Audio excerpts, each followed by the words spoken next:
How's it going, guys? I'm not sure if you guys have been got an opportunity to watch the latest podcast that I did with Ephraim Z. I'm not gonna say his full last name, but I think you know who I'm talking about. It got a lot of response, a lot of views, relatively speaking. People really enjoyed it. The topic we spoke about was basically how is it that people are, transfixed, hypnotized, entranced, whatever you want to call it. How is that even possible? And we spoke about that. There's like a mind virus, going on. The ancient, the indigenous peoples of the world have a word for it, and we related it to there's certain entities that Kabbalah talks about that have essentially attached themselves to people, to certain people who are, I guess, susceptible, and it's got nothing to do with intelligence. It has more to do with a proclivity for this kind of stuff. And then we got into like, why is it that some people have that and some people are not susceptible to it, right? So, if for those of you guys have not seen it, go check that out. It's a long podcast. It's like 2.5 hours long, but go check it out on the YouTube channel, The Nation of Israel. Don't forget and you'll find to the Nation of Israel. Don't go to the guys who are, not that I have anything against African Americans, but don't go to the guys that are the Black Israelite YouTube page. Go to ours. It's just a map of Israel, like a black map of outline of Israel logo. Yeah, so check that out. But yeah, guys. I mean, the more I go along here, I'm realizing that how should I put this? That at some point, and I'm all I'm doing right now is I'm basically parroting like a parrot, like the bird, where Rabbi Kesson has been saying, in that you know, at some point Hashem is going to exact the amount of din that he's going to need to exact, the amount of judgment that he's going to need to exact. Clearly, this is a judgment, a period of time of judgment, right? And then at some point he's just going to be like, okay, you know what? That's enough. And it's time to override the system, and with a lot of rachamim, with a lot of mercy. We see that already. We see the downfall of all these, and they're scratching and clawing. You see this as Dave Chappelle used to call him, Juicy Smouillet, the actor from France. Juicy Smouillet is a French actor. Even Dave Chappelle made fun of him, and half the crowd, got upset. You guys, for those of you guys that haven't seen that clip, go to YouTube and type in Dave Chappelle, Jussie Smollett. Very funny. It's got like 30 million hits or something like that. Very funny, 6 minute. Probably one of the most perfect comedy bits in recent memory. Like the way he crafted it was amazing. So there's that, and then you have this whole thing with this Maxwell lady, and they're scratching and clawing over there too, because they just took down. There was a Twitter account that was following the trial, and they took that down. Twitter took it down. There's all these stories that they're trying to crank out to distract people away from this story, and it's not working because people are paying attention, right? So there's all these things that they're trying to do to distract people. This whole Omicron, which has killed. Somebody said Alec Baldwin killed more people than Omicron. You know what I'm saying? As much as he claims that he didn't pull the trigger, but we know that that's BS. All these things that are like distractions, but at the same time, it's just these people having the downfall. The guys on CNN, which is like a pervert factory. But guys, honestly, I'm not so much concerned about the specifics of all these different things. What the point is that we see now that Hashem is basically,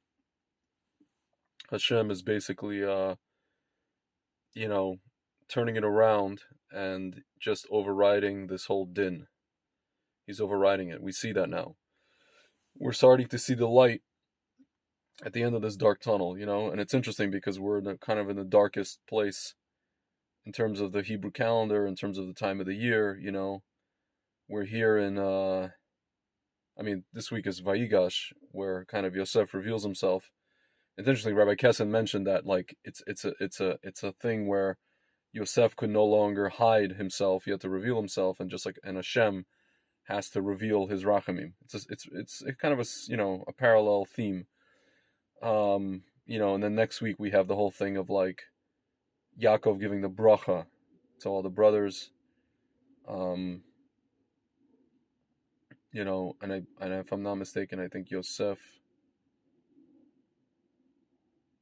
I'm sorry. Yeah, I think he passes. And then the following parsha is basically already Mitzrayim. It's already. It talks about how like there's no more. A new what is it called? A new Pharaoh came in and he did not know Yosef, right? So that's already not next week, but the following week's parsha. And those first four parshiot, four Torah portions, which start in a couple of weeks, are basically the ones that talk about the Geulah, the redemption. They talk about it talks about how 20% of the people who were awake, who merited to leave because they were awake, 80% stayed back. I think in this case, Frank and I talked about how basically you're gonna have 20% of the ones who are awake are gonna drag along the 80% who are just like either some of them are maybe awake but afraid to speak out. The others are kind of half awake, see one thing but don't see the other thing. Like people I know who said that it's not good to coerce people and this is leading to a bad place. But at the same time, they think that the stuff that we're being forced to take is effective and wonderful and safe. They don't make the connection between the way that the people that are forcing us to take it are behaving and the way that they're doing things between and the product itself. They don't for some reason. Again, it goes back to what Frank and I spoke about. It's just there's a disconnect there. There's a block. There's a point to which they come to, and they're not willing to cross that, what I call psychological Rubicon. They're just not going to cross that thing. But once the MS comes out, once the truth comes out, they're gonna have no choice but to cross it, because they're just gonna people, any self-respecting person, just like we see this guy, what's his name, Jake Tapper on CNN. He can't look away from the truth forever. He has to speak. It's a little bit too little too late, right? That's a whole different conversation. But but yeah, guys, this is what Hashem is doing. He's going to have to override. He's going to have to split the proverbial sea, because ultimately people are just, right now you have just a thing where people are just in the mishigas. They're in just wackadoodle mode. What was it? My mother wrote to me that she knows a doctor in San Francisco, this Russian Jewish lady, and she said that, she's in a hospital. She said, we got 11 COVID patients and 13 psych ward patients. People are going, if you guys ever see those old Crazy 8 commercials, electronics store, prices are going insane. People are going insane. There's a psychological toll on people, and they know that something is wrong. They just cannot, either they're not getting the information correctly, or they're not looking at the proper sources. They just don't know how to explain it. They don't know, how to put their finger on it. They know something is wrong. They know somebody is messing around here. Somebody is pulling the wool over somebody's eyes, or a bunch of people's eyes. They just don't know why or who or how, or why would anybody do this? My friends, we speak about this at length. We understand who's doing it and why they're doing it. And a lot of people just don't want to look at, again, it's like what Frank said, it's like these mice who are in a maze, and they're in this comfortable, kind of sweet spot place that they've put us in, right? To where on the one side of the maze, there's like, the water spout and on the food. And then the other side is the thing that you have to look at. That's scary. Nobody wants to look at it. But the irony is, if they look at it, they're going to be able to face it and acknowledge it and say, and then deal with it, or, whatever it is, at least be conscious that it exists, and do everything in their power to kind of, at least not be directly affected by it, right? To not, as a friend of mine says, just to not participate in the whole thing, right? To not participate in what they want us to participate in, whether it's these tests, whether it's these taking the stuff, whether it's all the mandates, all wearing this, going here, not going here, sitting there, saying this, not posting that, you know, my friends, the minute you understand who's doing what and why they're doing it is the minute that you're able to, get on the road to basically saying that you're not going to comply. And when enough people do that, this whole charade, this whole horrible charade ends, because the cops, like the law enforcement, are not down with the program either. They're just afraid to lose their jobs, or they're afraid to this, and they're afraid to, everybody's in in this, like, again, if you guys watch the History Channel, if you guys know anything about history, right? There had to come a point where if you look at Germany, right? The citizens of Germany had to see a horrible, horrible incineration laden downfall. They had to see Dresden unfortunately, they had to see cities, not just Dresden, multiple cities incinerated. There's that famous picture of Dresden bombed out, and all you see is the gargoyles sitting there looking at the bombed out city, looking at it. My friends, I mean, we need not go there, right?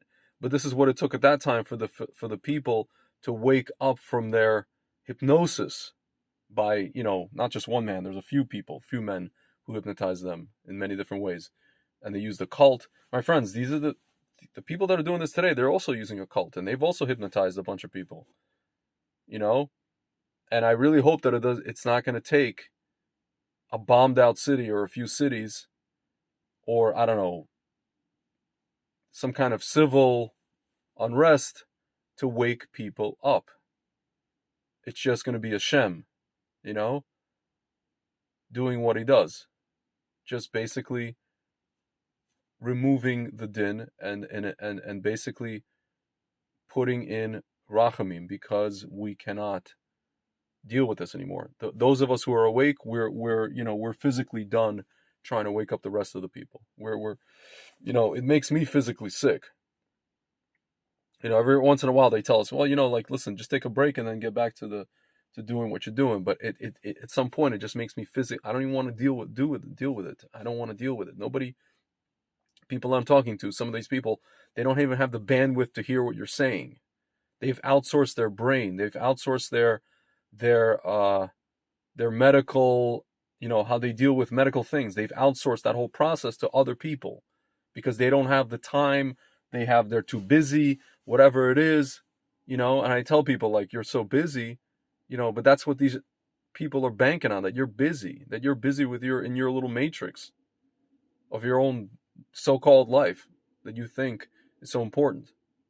This is what they want. This is what they know that you're into. You want to get back to your little rat nook, your little sweet spot, and that's where they keep you.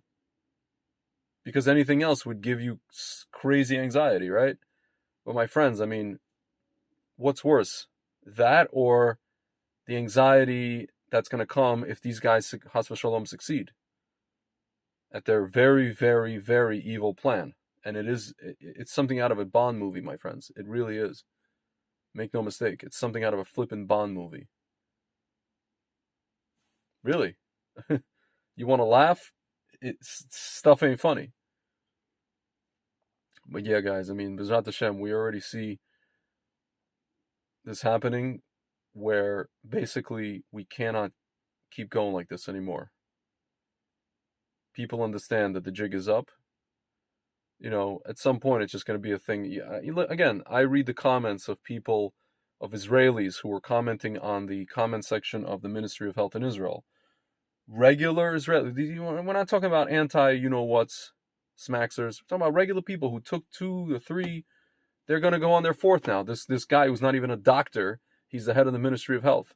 Yeah, I recommend the 4th. We might recommend the 4th. My friends, I'm telling you, once that happens, people are not going to stand for this. People in Israel are not going to stand for this. They're not going to give this stuff to their kids. The people that took 2 or 3, they're done. And then in a month or two, America's going to try the same shtick. My friends, you are going to see what is going to happen once America mandates 3. We're not even on the third one yet, much less the fourth.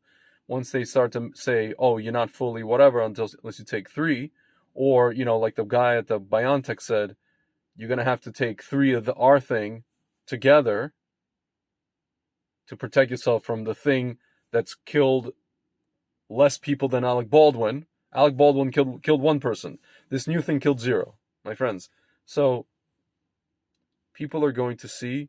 People are not ultimately they're hypnotized, but they're not stupid. My friends, at some point, people will just be like, you know what? I'm done here. We're done. And when enough people just stand up, the tide is going to turn, and that's going to be basically it, my friends. And B'ezrat Hashem, I daven. I personally, when I talk to Hashem, I say, listen, just finish this. If you have to wait till Purim, it'll be a nice, fitting kind of symbolic thing. I'd rather it happen sooner than later, before Purim. I'd rather it happen, again, like I said, during these parshas of the Geulah, a couple of weeks, It'd be nice. It'd be a nice present for 2022, the calendar flip of the secular year. But anyway, guys, that's all I got. That's all I got. And Zat Hashem, we're gonna get through this. And these people always forget that they never win. They try, but they never win. They're not going to win. It's going to seem like they're about to win, or they're going to win. It's going to look like that, but that's when you know they're about to lose. That's when you know. That's the signal. That's the siman that they are about to lose big time. All right, guys. Talk to you soon.